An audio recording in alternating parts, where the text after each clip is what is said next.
Today is Saturday of the 10th week in Ordinary Time. And from the Holy Gospel according to St. Matthew. Glory to you, O Lord. You know, our ancestors were told, don't use the Lord's name to make a promise unless you are going to keep it. But I tell you, not to swear by anything when you make a promise. Heaven is God's throne, so don't swear by heaven.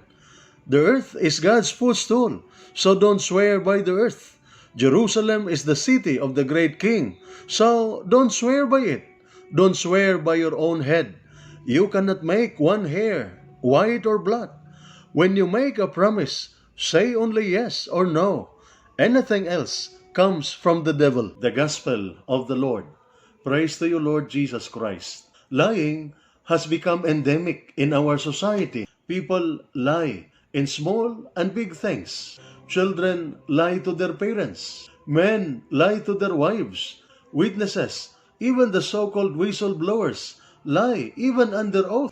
People lie when they file their income taxes, their statement of assets, liabilities, and net worth. Subordinates lie to cover up for their bosses. Thus, in today's gospel, Jesus is asking us, his followers, to put a stop to this trend, to this tide of lying, by being true to our word.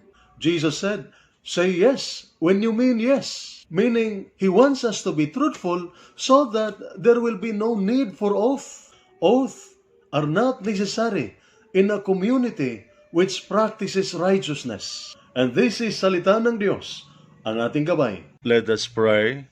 Lord God, Almighty Father, Creator of mankind and author of peace, those who take refuge in you will be glad and forever will shout for joy. Protect our soldiers as they discharge their duties. Protect them with the shield of your strength and keep them safe from all evil and harm. Grant them courage and hope. May they ever experience your firm support, gentle love, and compassionate healing. Be their constant companion and the refuge in every adversity. Be their power and protector, leading them from darkness to light. May the power of your love enable them to return home in safety, that with all those who love and care for them, they may ever rejoice and praise you for your loving care. We ask this through Christ our Lord. Amen. Mary, Queen of Peace, pray for us. Saint Michael the Archangel, pray for us. Saint Ignatius of Loyola, pray for us. And may the Almighty God bless you and your family, the Father, the Son, and the Holy Spirit. Amen.